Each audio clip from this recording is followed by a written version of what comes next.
these. All right, Shawn, on the screen right now, I'm showing them a picture you sent me from the Google. It looks like the tattoo thing Yes, with sir. all the sensors in it. Yeah, correct. Okay, go ahead, talk about that. It's up on the screen right now for the viewers. Yeah, that was actually the next thing I was going to talk about. And what you're looking at there is what we call, Google's calling a wearable e-tattoo.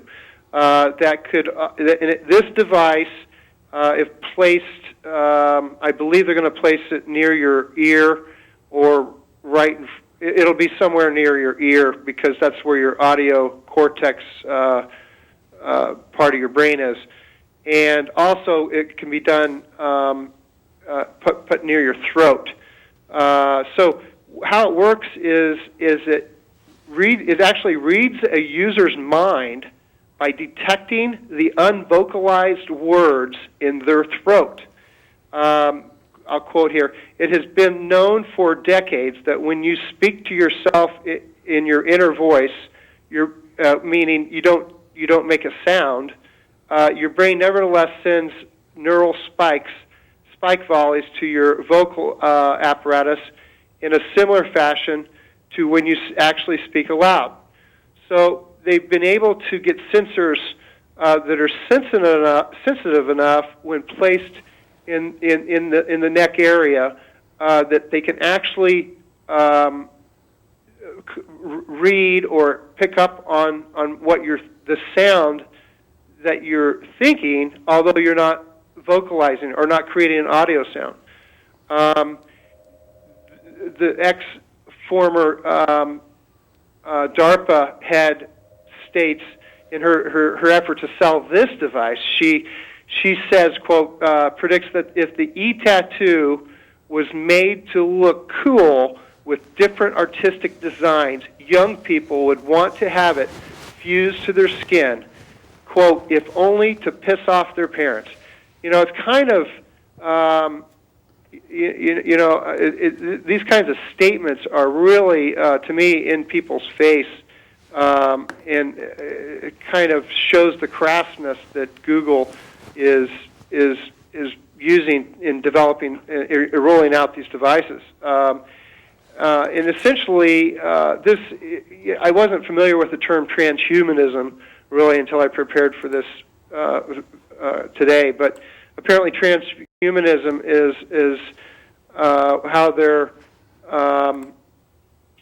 changing people into mechanical devices, and that it's being made trendy in an effort to convince the next generation to completely sacrifice whatever privacy they have left in the name of a fake rebellion.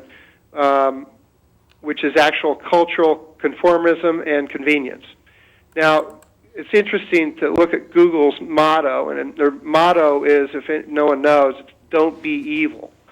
And it's kind of interesting that a company would have to have a motto that's "Don't be evil."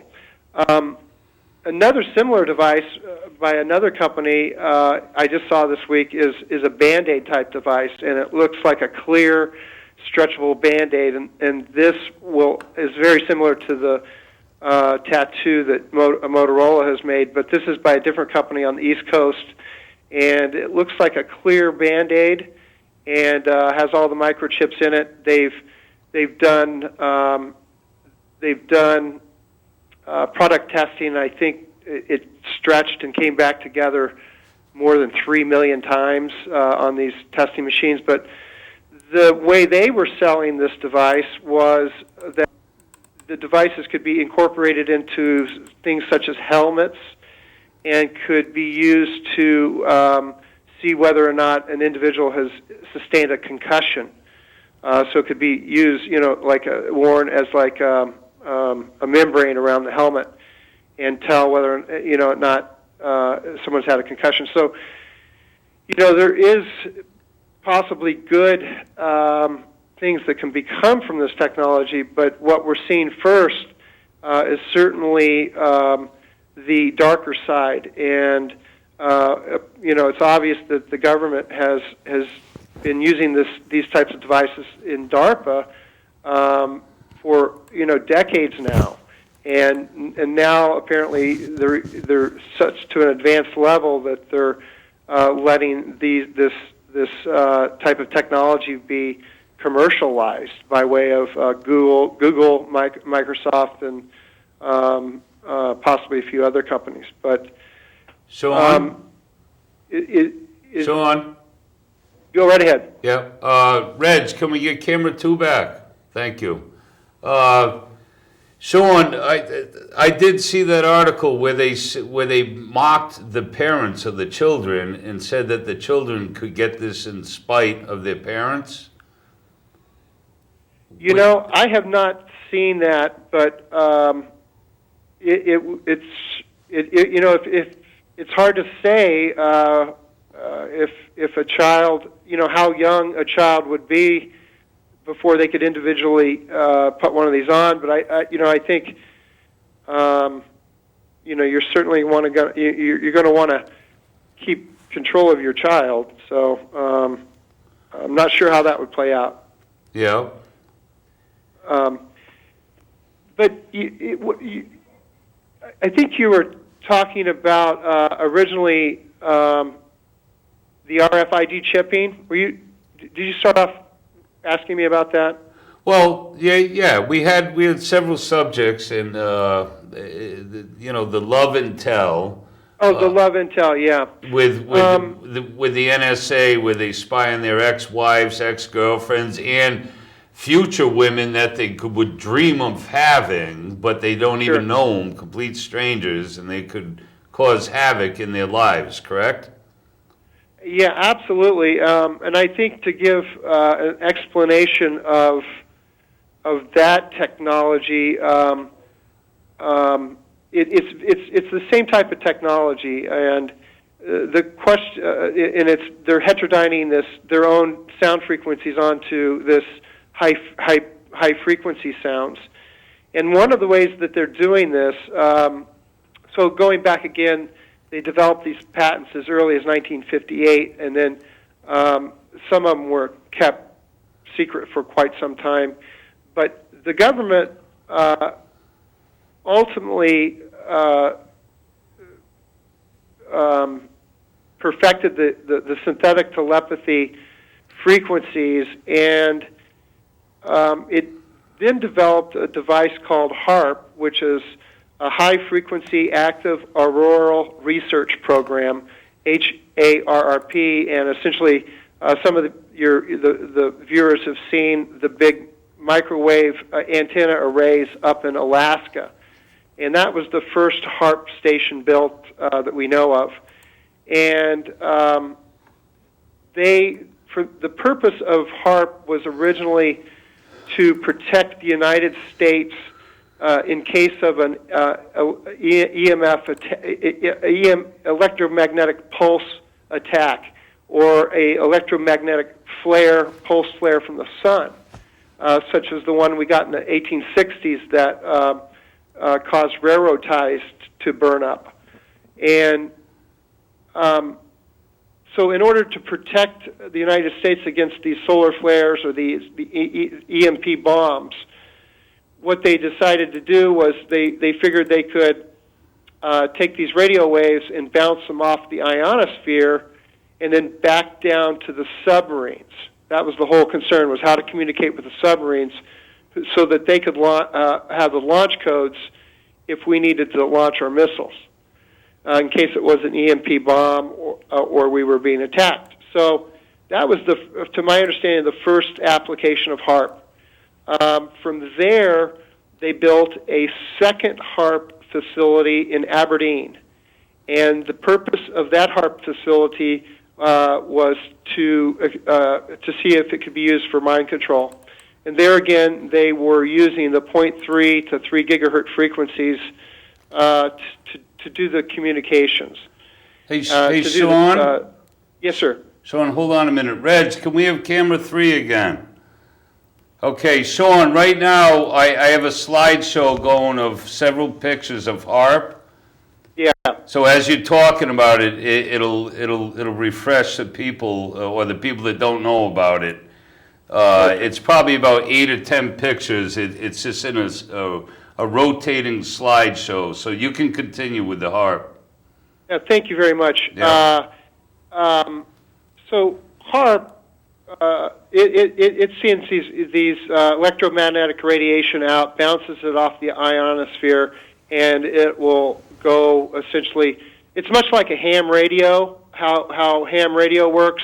Ham radio operators can bounce their radio signal off the ground and off of the different ionosphere and whatnot, and go clear around the world. I believe maybe clear around the world or around the world a few times. So Haarp works the same way. It sends these high frequency signals, not like a ham, but higher frequencies.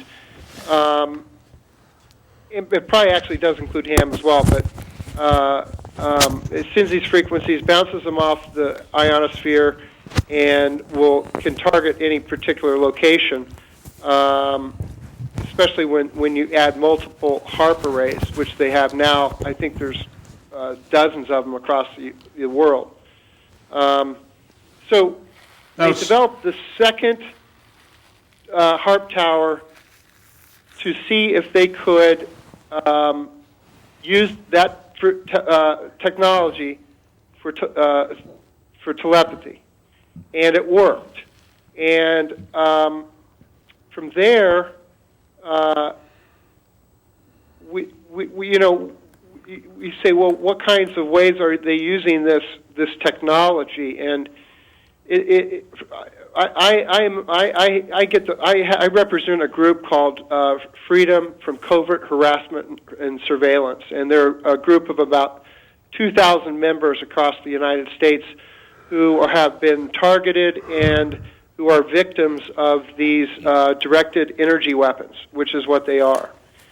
And through talking to a lot of them, I've been able to, and doing my own research, put together some patterns that they use. And Mr. Trower, Barry Trower, who we've had on, he spoke of some of these patterns, and they include the gang stalking, the synthetic telepathy. Hey, Shawn.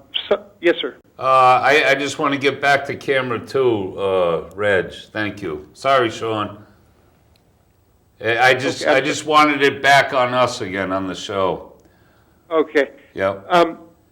But some of the ways that they're using this in experimental fashion was essentially, if you could get someone to murder another person, someone who's not predisposed to commit crime, someone who would have never done this on their own doing. But if with this synthetic telepathy, you could get someone to commit murder, and then better yet, kill yourself after you've done this. Oh. If you could get someone to kill themselves with this technology, then you've perfected the weapon. And apparently we saw a lot of this being used in the Gulf War, where the Iraqi troops came out who are sworn to their death from the day they were born to die in the name of Allah or whoever. They came out by the tens of thousands, hundreds of thousands, with their hands over their head after they were subjected to these frequencies. Some other ways that so that's kind of the end result. If you can get someone to kill themselves or kill others, then your weapon is working. Then you've mastered your weapon. The other more moderate ways that they use this, it's not more moderate, but it to the person it's being done to, but they do the group stalking. They also use the frequencies to keep you awake